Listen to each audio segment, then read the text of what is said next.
আজকের এই fish cutlet রেসিপির জন্য প্রথমে রসুন কুচি করে নিয়েছে এবং তার সাথে দিচ্ছে লেবুর রস। তারপর দেওয়া হবে চাইনিজ মরিচ, এটাকে বাংলাদেশের রেস্টুরেন্টে বলা হয় আর এটার নাম হচ্ছে সিচুয়ান পেপারকর্ন। আর তারপরে হচ্ছে কালো গোলমরিচ এবং অল্প করে লবণ দিয়েছে। আর এটা দিচ্ছে ইয়েলো মাস্টার্ড পেস্ট। এরপরে দেওয়া হবে ম্যাগি সস।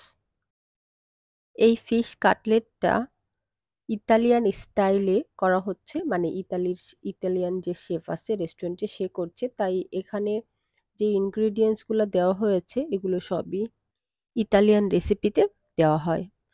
আর এখন দিয়ে দিয়েছে ডিম। এখন এটা একটু ভালো করে নেড়ে চেড়ে তারপরে দিয়ে দিবে কাঁচামরিচ, যেটা লাল থাকে কাঁচামরিচ ওইটা দিবে, একটু দেখতে সুন্দর হয় এটা আর কি। এই যা লাল সবুজ যে কোনোটাই দেওয়া যায়। তো এটা দিয়ে তারপরে এখন আর একটু রসুন দিয়ে দিয়েছে। তারপরে এটাতে এখন পরিমাণ মতো ময়দা দিয়ে দিবে। তো পরিমাণ মতো ময়দা দিয়ে তারপরে এটা মধ্যে মাছগুলো দিয়ে দিবে। এটা হচ্ছে ময়দা অল্প অল্প করে দিবে এবং এটা মিক্সড করে নিবে। তারপরে আবার প্রয়োজন মনে করলে এটা দিয়ে দিবে। যদি ময়দা কম দেওয়া হয় তাহলে এটা পাতলা হবে, মাছের গায়ে খুব ভালো করে লেগে থাকবে না।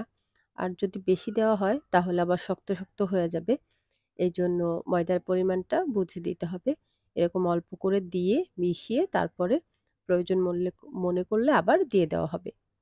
আচ্ছা, যেটা বলছিলাম, যেটা ইতালিয়ান স্টাইলে করা, ইতালিয়ান যত ইনগ্রিডিয়েন্টস আছে মানে রেসিপিতে যেগুলো দেওয়া হয় ওগুলোই দেওয়া হচ্ছে। কিন্তু একটা যেটা দেওয়া হয়েছে যেটা চাইনিজ মরিচ বললাম, ওইটা যেটা ওইটাকে সিচুয়ান পেপারকর্ন বলা হয়। ওইটা দেওয়া হয়েছে, ওইটা হচ্ছে ওরকম ঝাল না, কিন্তু স্ট্রং একটা ফ্লেভার আছে।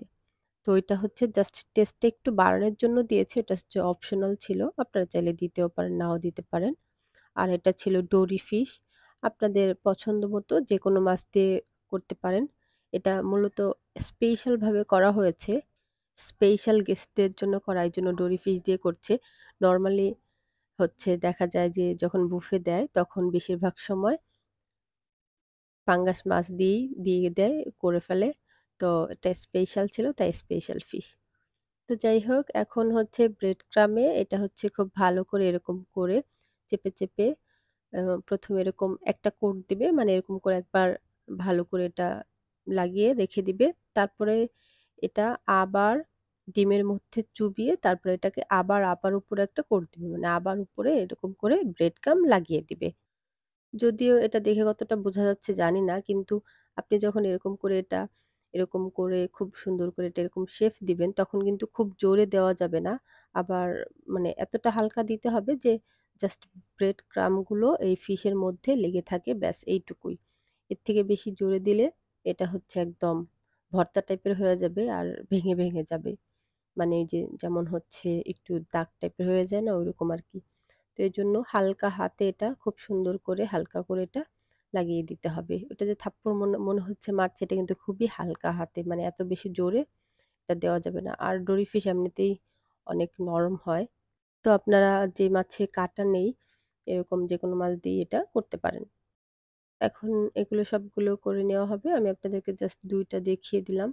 যেরকম আবার এরকম করে রেখে দিয়েছে। তারপরে তেলটা খুব ভালো করে গরম করে ছেড়ে দিয়েছে।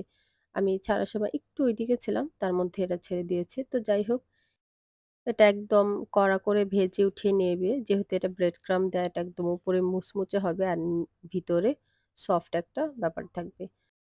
তো এখন এটা ভেজে উঠিয়ে নিবে। আর আপনাদের কাছে এই রেসিপিটা কেমন লেগেছে অবশ্যই কমেন্ট করে জানাবেন এবং নতুন কোনো রেসিপি দেখতে চাইলে অবশ্যই সেটাও জানিয়ে দিবেন। আজকে এই পর্যন্ত, ভালো থাকবেন। আল্লাহ হাফেজ।